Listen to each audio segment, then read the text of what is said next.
Desde muito pequeno, a gente aprende que sentir é perigoso, que chorar é drama, que raiva é feio, que medo é fraqueza. E que o certo mesmo é estar sempre no controle. Você não fala para uma pessoa, por exemplo, para de espirrar, não precisa de espirrar, não precisa fazer isso, né? Porque a gente esquece que tanto as emoções quanto o choro é uma reação muito fisiológica, né? O sentimento, ele é muito do nosso, é natural do nosso organismo. Por isso que chorar, sentir tudo isso é humano. Não dá pra gente ficar tentando impedir isso. E aí, na verdade, o que as pessoas fazem, e a gente continua fazendo quando a gente cresce, porque a gente aprendeu dessa forma, é a tentar segurar isso, tentar reprimir, tentar esconder. E aí a gente acaba entrando numa tentativa de várias estratégias para fazer isso, mas a gente sabe que no final a gente não consegue. Porque essas emoções, elas ficam ali guardadas em um potinho. Então, se a gente não sabe utilizar a nosso favor, se a gente não sente, não reconhece elas, em algum momento isso vai explodir. Então, se você é uma pessoa que costuma fazer isso, tanto essas falas para as pessoas ao seu redor, quanto para você mesma, né, de ficar tentando evitar esses sentimentos, chorar, essas reações, não faça mais isso, porque agora você vai entender o porquê e eu vou te mostrar, vou te dar bons argumentos para isso. Agora deixa eu te explicar, né? Vamos começar pela tristeza, uma emoção que geralmente ela não é bem-vinda, né? A gente não gosta de receber muito ela. Mas a tristeza, se a gente refletir, quando a gente fica triste, a gente faz o quê? Dá uma retraída, olha até a posição, cabeça baixa, né? A gente quer ficar quieto, quer ficar pensando. Por quê? Porque a tristeza, ela vem como um sinal de você precisa refletir, você precisa parar e pensar no que está acontecendo, no que está errado. Então já começa por aí. Ela não é uma vilã. Eu costumo dizer que ela é como uma febre emocional. Ela chega para tentar te alertar, fazer com que você pare um pouco e reflita sobre o que aconteceu ou, de uma forma geral, o que está acontecendo na sua vida que merece um pouco de atenção para você ter um raciocínio, um plano de ação, né, para resolver aí essas questões. Gosto de um exemplo também, que é quando a gente tem uma discussão com alguém. E aí? Se você não fica triste pelo que a pessoa te falou, ou pelo que você falou, pelo que você fez e o outro fez, como que você resolve isso? Não vai resolver. Vai ser uma vida ali com esses conflitos, com muita dificuldade de resolvê-los, porque você não vai utilizar a tristeza a seu favor para isso. Na verdade, você vai ignorar. E daí, ignorando essa emoção, você perde essa oportunidade de resolver, nesse exemplo, essa relação com essa pessoa e dar continuidade numa relação mais saudável. Então, começou a entender? A tristeza, ela chega para te dar um alerta, para entender o que está acontecendo, o que aconteceu, para que você possa refletir e entender qual estratégia utilizar para resolver determinada situação. Então, a partir de agora, você vai olhar para a tristeza com essa função. Agora, uma pergunta que você pode estar se fazendo, né, ou me questionando por aí, é o seguinte: então, numa depressão, né, uma tristeza muito profunda, a pessoa só precisa parar, olhar para resolver, né? A gente sabe que muitas vezes não é assim que funciona, que existe uma química ali envolvida. Mas nesse caso, eu tô falando aqui das emoções em doses homeopáticas. Eu tô falando, sabe naquele nível que a gente fala assim, ó, essa dosagem é legal, essa dosagem é adequada? É a mesma coisa de remédio. Você vai ao médico e, às vezes, de acordo com a sua idade, se é adulto ou criança, com o seu peso, ele vai receitar uma medida de medicação que vai fazer efeito para você da forma como ele deseja. Então, aqui a gente está falando no nível de funcionalidade. Extrapolou um pouquinho esse nível de emoções, e aí isso pode ser decorrente de várias questões, aí sim a gente pensa por um outro lado. A gente vai para um lado aí de um tratamento mais adequado, de um tratamento mais profundo. Aí a gente já está falando de um nível diferente dessas emoções. Ela para de ser funcional e vai para um lado de disfuncionalidade. Agora, a ansiedade, né, muito presente na nossa vida atualmente, ela já vem para uma outra função, que é uma função de nos preparar para algo. Pode ver que em questões mais legais, assim, eu não gosto de usar ansiedade, né? Eu gosto de utilizar eu estou empolgada para tal situação.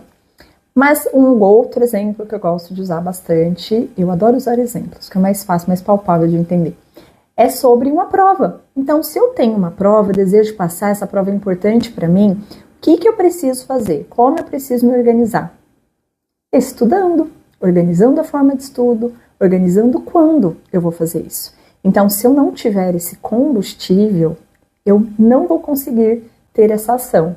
Então, se eu não conseguir parar aqui para organizar essas informações, para poder chegar na hora e fazer direito, aí eu não consigo.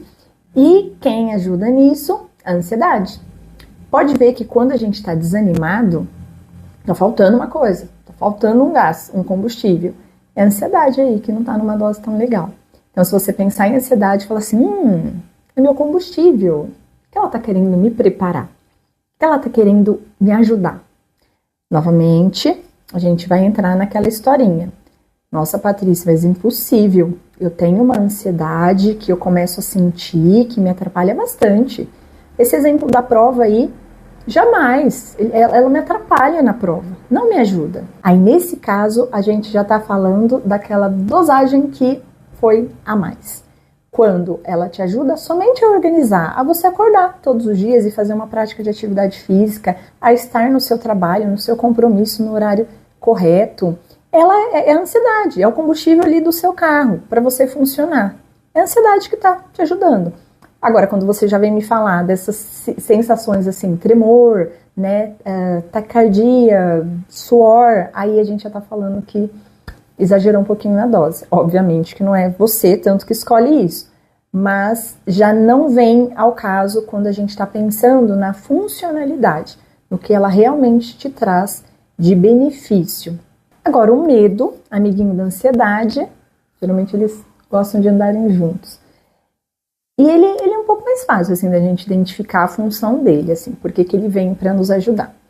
O medo, ele vai ajudar na função proteção. Se existe um perigo na minha vida, eu preciso ter medo para me proteger disso. Então, eu não vou atravessar uma rodovia sem olhar para o lado para ver se vem carro ou caminhão. Eu preciso ter medo. Se eu não tenho medo, eu arrisco, eu vou e eu posso me prejudicar bastante em relação a isso. Esse foi um exemplo bem extremo. A gente pode pensar em direção, né? Eu estou dirigindo, eu preciso ser cautelosa, eu preciso ter um medo de que um acidente aconteça, porque senão, se eu não tenho esse medo, eu fico mais em risco, né? Acaba ficando uma situação mais arriscada. Então ele é bem facinho, assim, medo, proteção.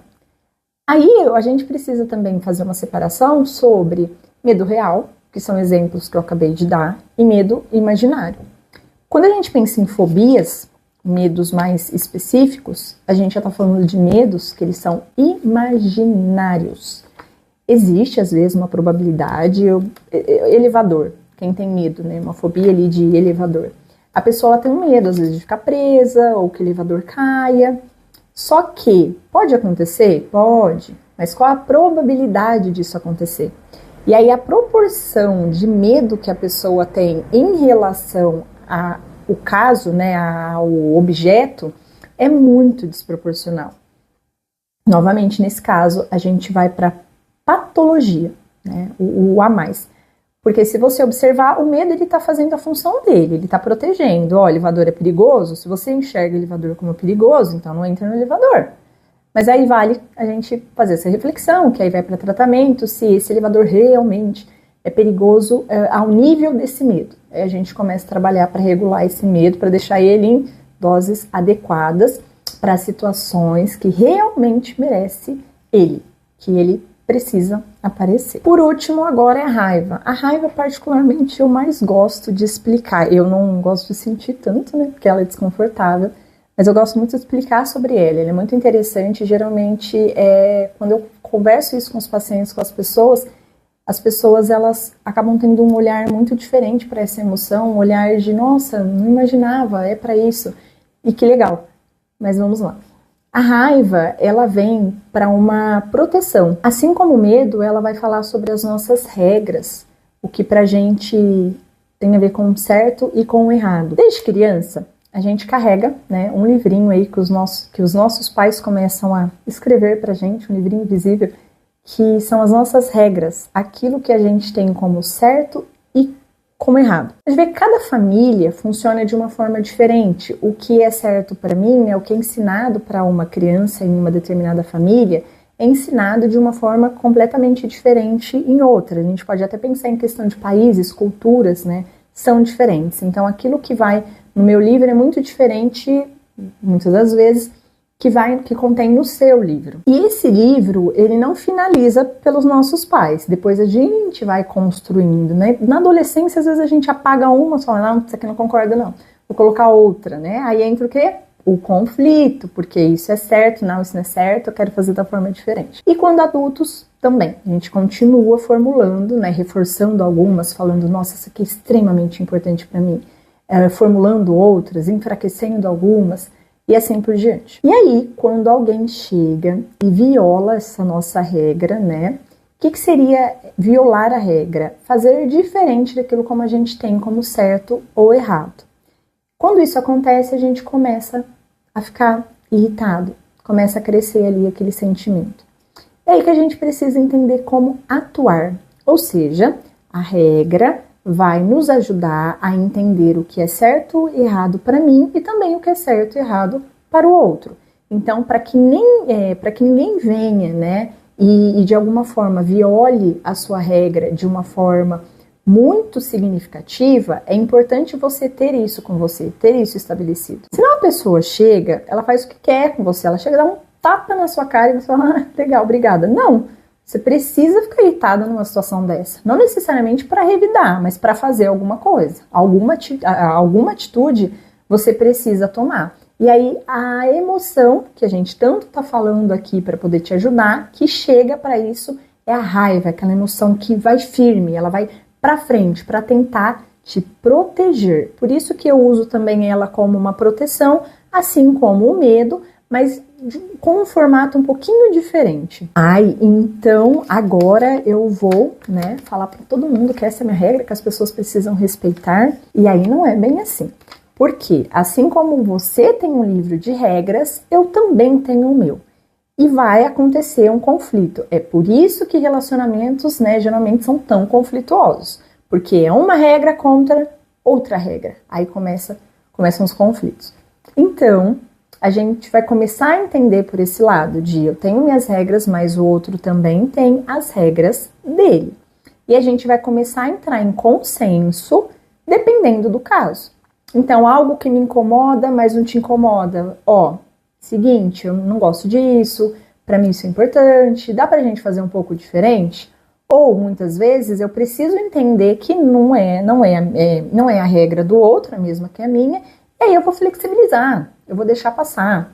Então, se o outro deixa a toalha molhada em cima da cama, e aquilo é extremamente importante pra mim, e eu não quero flexibilizar, então vai e tira a toalha molhada de cima da cama. Ou se não, você olha, até pede pra pessoa, mas se você já cansou de pedir e não adiantou de nada, e aí então deixa. Você vai precisar ter alguma escolha, porque a partir do momento que você tentou conversar e não tá dando certo, então você escolhe. Ou você vai flexibilizar a sua regra de então deixa, ou você vai seguir ela, mas aí você que vai precisar ir lá fazer. Senão você vai ficar com aquela briga constante, né? Com atrasos também, então você combina com uma pessoa, ela atrasa, e aí você fica irritado e tal. Chega um pouquinho mais tarde, começa você a flexibilizar isso, marcou 8 horas, começa a chegar 8h10, 8h15, você vai ficar mais tranquilo. Pode conversar com a pessoa novamente, né? Ou você pode também começar a fazer diferente. Até porque ninguém tem a obrigação de ficar seguindo à risca as nossas regras. E aí, por isso, tem pessoas que têm mais regras, assim, elas são mais rígidas com as regras do que outras. E aí é por isso que tem pessoas que a gente fala, nossa, essa pessoa é difícil, porque ela não flexibiliza. Outras pessoas são mais flexíveis, então elas conseguem entender melhor que o outro funciona diferente, então releva muita coisa, consegue lidar, conversar, e outras pessoas já seguem à risca, e o problema de seguir à risca é querer que o outro siga. Então você pode até seguir as suas regras, mas querer que o outro siga também, aí já fica um pouquinho diferente. E nessa história da regra, da raiva, eu tenho um vídeo aqui que fala sobre como você pode funcionar, porque diferente de sentir a raiva é se comportar com a raiva. Sentir, ela vem para nos ajudar, né? Colocando isso dos nossos limites, da importância dos nossos valores e regras. Agora, a forma que eu decido reagir com a minha raiva é diferente. Então, se eu escolho brigar, conversar, aí eu tenho um vídeo aqui que fala sobre isso, mas é algo que eu escolho. Já não é uma escolha de, eu vou sentir essa emoção, não vou sentir, agora para, agora não. Isso a gente não consegue. A gente consegue trabalhar sobre elas. Mas, como eu vou me comportar, como eu vou reagir, aí você pode escolher. Agora me conta, depois dessas estratégias, né? Será que mudou a sua percepção sobre as emoções? Porque agora seria muito interessante você pegar essas informações e olhar para elas diferente. Então, se eu estou sentindo tristeza, eu posso parar e refletir, entender o que eu preciso resolver e melhorar. Se eu estou sentindo ansiedade, eu posso começar a perceber, eu quero me preparar para o quê? O que está acontecendo? Se eu estou sentindo medo, ele quer me proteger. Do que ele quer me proteger? E se eu estou sentindo raiva, alguma regra minha, algo que eu tenho como valor, alguém está violando isso. E aí você pode funcionar melhor. Você pode abraçar, pode sentir, pode cuidar. E com certeza isso vai te ajudar a aliviar. A proposta é muito assim, deixar, né, a gente ter uma vida mais leve, com as emoções um pouco mais reguladas. Então, esse vídeo, essas explicações eu gosto muito para conseguir nos ajudar nesse sentido. Então, sinta, você não é fraca, você é vulnerável, mas ser vulnerável não é sinal de fraqueza. É sinal de eu sinto, as pessoas sentem e eu sei que está tudo bem sentir. Eu posso lidar com isso. Eu posso utilizar isso ao meu favor. Coloca aqui nos comentários se você gostou, se você deseja saber um pouquinho mais sobre outra emoção. Eu vou gostar muito de te contar e poder te ajudar. Compartilhe esse vídeo, curta, né? Se inscreva aqui no canal para que você receba mais vídeos, mais informações, para que eles contribuam para a sua vida no dia a dia, tá bom? Obrigada, um beijo e até a próxima.